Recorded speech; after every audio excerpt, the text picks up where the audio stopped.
So, what really gets you out of bed in the morning, truly excited to go to work? Is it the money, the people you work with, or is it the challenge of it all? It's one of the biggest questions in the business world. And today, we're going to dive deep into the fascinating theories behind what makes us tick. Okay, let's get into it.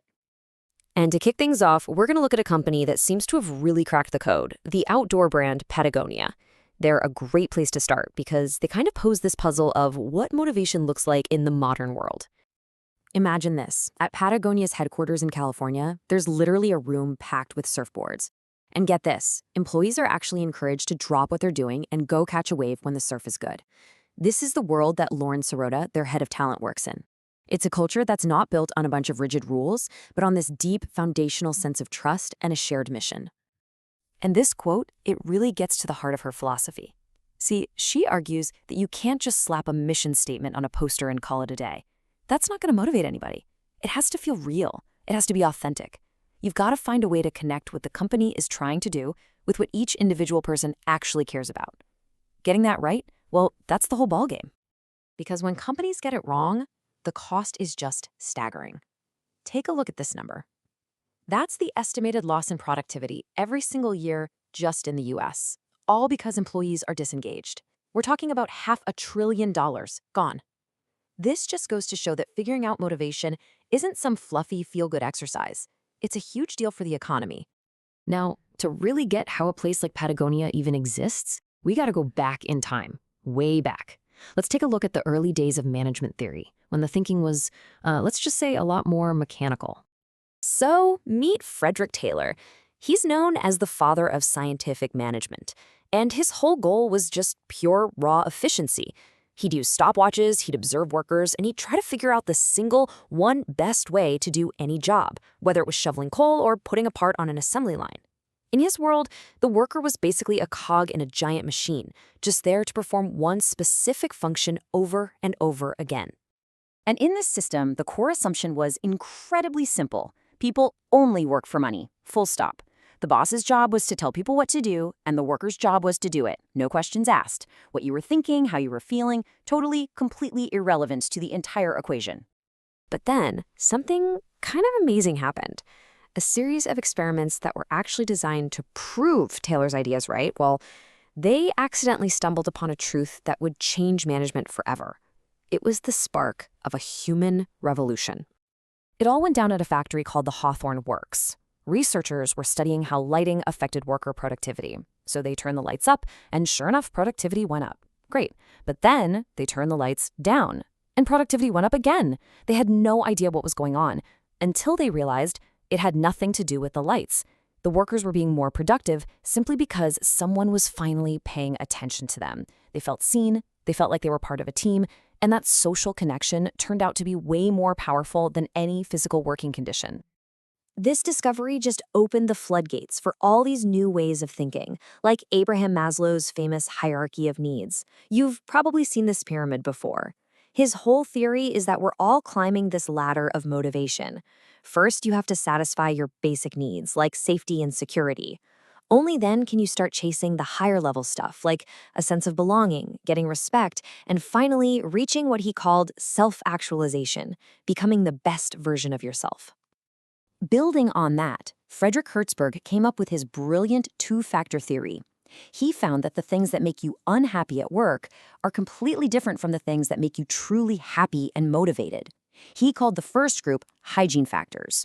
Think of things like your salary or the company's policies. Getting these right doesn't make you love your job, it just stops you from hating it. The real motivators, he said, are things like feeling a sense of achievement, getting recognition, and doing work that feels meaningful. And this is where it all clicks together. If you look at this chart, Hertzberg's hygiene factors, the basics, they line up perfectly with the bottom of Maslow's pyramid. And his motivators, the good stuff, they match up with the top. And that's the key insight, right? A good paycheck might keep you from quitting your job, but it's that feeling of accomplishment and being valued that makes you want to go above and beyond. So, all of this leads to a fundamental choice for every single manager out there, which Douglas McGregor laid out in his Theory X and Theory Y. A Theory X manager basically believes people are lazy and you have to watch them like a hawk. But a Theory Y manager, they believe people are naturally driven and actually want to do good work if you just give them the freedom and trust to do it. the assumption you start with completely changes how you lead. And that brings us to Theory Z, which was an attempt to blend the American focus on the individual with the Japanese focus on the group. But the big picture here is this clear evolution of thought. We went from a model of control to one of trust, and finally to cooperation. We've moved from seeing workers as just parts of a machine to seeing them as, well, whole people.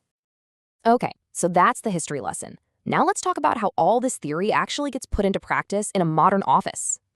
First up, you've got goal-setting theory, which is as simple as it is powerful. The big idea here is that setting goals that are specific and challenging, but not impossible, is a massive driver of performance. It makes sense, right? When you know exactly what you're aiming for and you actually believe you can hit the target, your motivation just skyrockets. Then there's something called Vroom's expectancy theory. It sounds complicated, but it basically breaks down the quick mental calculation we all do before we decide to put effort into something. We subconsciously ask ourselves 3 questions. First, expectancy. If I really try, can I even do this? Second, instrumentality. Okay, if I do it, will I actually get the reward they promised? And finally, valence. Do I even care about that reward in the first place? And as this flowchart shows, it's like a chain.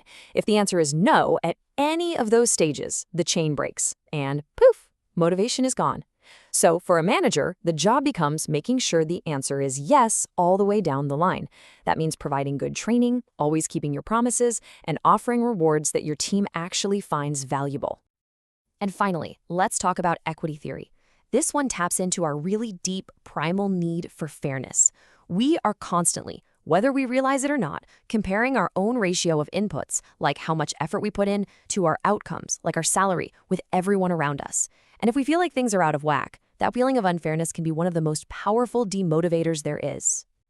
So, with all these different theories in our back pocket, let's circle all the way back to where we started and see how this all comes together in the real world. Let's look at Patagonia again, but through this new lens.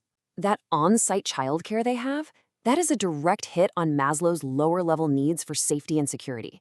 Giving employees paid time off to go be environmental activists, that is Herzberg's motivators in their purest form, and it connects directly to Maslow's highest level of self-actualization. Their entire Let My People Go surfing culture, that is a textbook living example of Theory Y, a culture built on trusting people to do amazing work because they believe in the mission. So I think the biggest takeaway from all of this is that the search for one single magic bullet for motivation, it's over. It doesn't exist. Today's workplace is this complex mix of different generations, different cultural backgrounds, different personal values. The best leaders have stopped searching for that one best way and have started acting more like detectives, really taking the time to figure out what uniquely drives each and every person on their team. And that brings us right to the final question, which is really the only one that matters in the end. After going through 100 years of ideas, from stopwatches to surfboards, from paychecks to purpose, what truly motivates you? Is it getting recognized for your work? Having the freedom to do things your own way? Is it connecting to a bigger purpose or something else entirely? Really think about it, because knowing the answer to that question might just change everything about how you approach your own work.